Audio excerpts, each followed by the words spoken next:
Imagine o seguinte cenário: você está no meio do Saara, areia em todo lugar, sol vertical, 50 graus, nenhuma nuvem, nenhuma árvore, nenhuma sombra que preste. Aí você olha para o mapa e percebe que está a menos de 2.000 quilômetros do Atlântico, um oceano inteiro de água, evaporando, formando nuvem todo dia. E mesmo assim nada, zero. O deserto não recebe nada disso. Por quê? O que acontece com essa umidade toda no caminho? Quem barra a chuva antes de ela chegar? Quem decidiu que aquele lugar específico da Terra ia ser seco para sempre? E envolve o planeta girando, montanhas bloqueando o vento e um sistema de circulação atmosférica que divide o mundo em faixas de clima como se fosse um bolo. Bora entender por que alguns lugares da Terra simplesmente não recebem chuva e por que isso faz todo sentido, de um jeito que vai te incomodar um pouco. Primeira coisa, vamos matar o mito mais comum: deserto é seco porque faz muito calor. Errado, ou pelo menos muito incompleto. Antártida é o maior deserto do mundo, tem 14 milhões de quilômetros quadrados de deserto. É o lugar mais frio, mais seco e mais ventoso do planeta. Temperatura média de menos 57 graus no interior. E é um deserto. Deserto não é sinônimo de calor, deserto é sinônimo de falta de chuva. Tecnicamente, qualquer região que recebe menos de 250 milímetros de precipitação por ano é classificada como deserto. Então a pergunta certa não é por que faz tanto calor. A pergunta certa é por que a chuva não chega. E a resposta para isso tem 3 vilões principais. 3 mecanismos diferentes que, sozinhos ou em conjunto, conseguem transformar qualquer pedaço de terra num lugar onde a chuva é evento raro o suficiente para virar notícia local. Vamos conhecer cada um deles. O primeiro vilão tem nome dramático. Ele é simplesmente a física do planeta funcionando. O Sol aquece mais a região equatorial do que os polos, porque a luz chega mais direta no Equador e mais inclinada nas extremidades. Isso cria um desequilíbrio de temperatura que a atmosfera passa a vida inteira tentando compensar.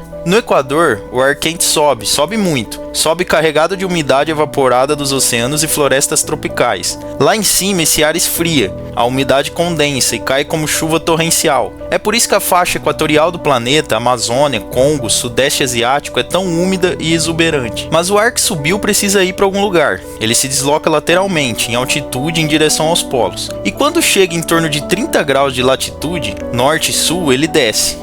Resultado, uma faixa do planeta em torno de 30 graus de latitude norte-sul, onde o ar está sempre descendo, sempre seco, sempre inibindo a formação de nuvens. Agora abre o mapa e olha onde estão os grandes desertos quentes do mundo. Saara, 15 a 30 graus norte. Deserto Arábico, mesma faixa. Deserto de Sonora, no México, mesma faixa.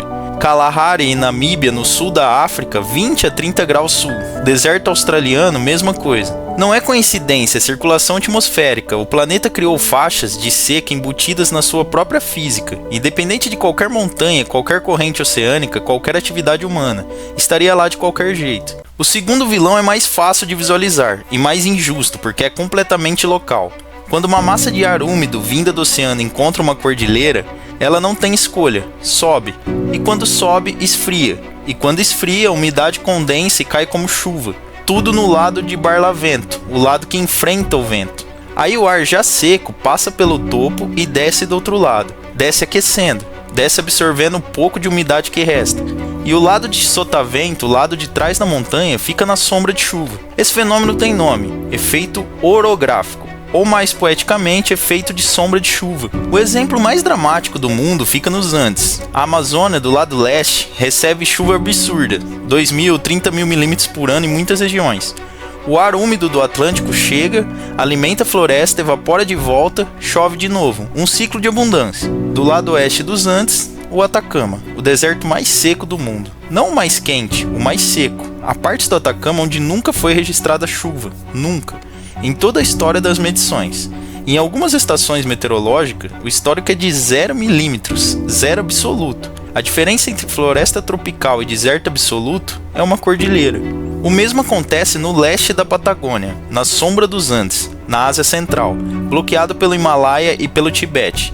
No lado leste da Serra Nevada, nos Estados Unidos, onde a Califórnia úmida dá lugar quase que imediatamente ao Grande Bacia, árido, seco, sem drama de aviso.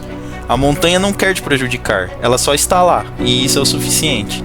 O terceiro vilão é o mais contra-intuitivo de todos. Prepare-se. Às vezes o deserto fica do lado de um oceano, literalmente na costa, mar de um lado, areia do outro. Como é possível? A resposta está na temperatura da água. Quando a corrente oceânica que banha aquela costa é fria, e existem correntes muito frias em determinadas costas do planeta, o ar que passa sobre ela também esfria na base. O ar frio na base, ar mais quente acima, isso cria uma inversão térmica. O ar fica estável, não sobe, não forma nuvem de chuva, pode formar névoa, aquela neblina costeira densa, mas chuva de verdade não. O Atacama de novo é o exemplo perfeito. A corrente de Humboldt, vinda da Antártida, corre pelo Pacífico Sul e banha a costa do Chile como água gelada. O ar fica preso numa tampa de inversão, a neve existe, a chuva não. A Namíbia, na África, tem o mesmo mecanismo, a corrente de Benguela, costa do Atlântico. Deserto absoluto, neva costeira que alimenta plantas e animais adaptos a capturar a umidade do ar, porque a chuva simplesmente não vem. O besouro do Namíbia, uma das criaturas mais fascinantes do planeta, desenvolveu uma carapaça com textura microscópicas que condensa as gotículas de névoa e direciona a água até a sua boca. O animal bebe névoa, porque chuva no lugar onde ele vive é mitologia. 3 vilões: faixa de pressão descendente, sobra de montanha, corrente oceânica fria. Podem aparecer sozinhos ou em combinação, e quando aparecem juntos, como no Atacama, que tem os 3 simultaneamente, o resultado é o lugar mais seco da superfície terrestre. Ok, agora o calor entra na história, não como causa, mas como consequência que amplifica tudo. Sem vegetação, o solo absorve energia solar sem nenhum filtro. Florestas transpiram, criam sombra, regulam temperatura. Deserto não tem nada disso. O sol bate direto na areia ou na pedra e a temperatura dispara. Aí entra um ciclo cruel. Quanto mais quente e seco o ar, mais ele absorve a pouca umidade que ainda existe. Quanto mais absorve, menos chance de formação de nuvem. Quanto menos nuvem, mais sol direto. Quanto mais sol direto, mais quente, e assim por diante. O deserto se autorreforça. Uma vez estabelecido, ele tem mecanismos para se manter e até para se expandir. O deserto é seco por causa do planeta girando do jeito que gira, por causa de montanhas que estavam lá antes de qualquer decisão, por causa de correntes oceânicas que seguem a física sem pedir licença. Não é punição, não é descuido, é o sistema funcionando. Da próxima vez que você reclamar de um dia nublado e chuvoso, lembra que tem lugares no planeta onde uma chuva assim seria o maior evento do século. Deixa o like se o vídeo fez sentido, comenta qual dos 3 vilões te surpreendeu mais, e me fala qual fenômeno natural você quer que a gente explique do jeito certo. Até o próximo, e beba água, hein, porque tem lugares onde isso não é garantido.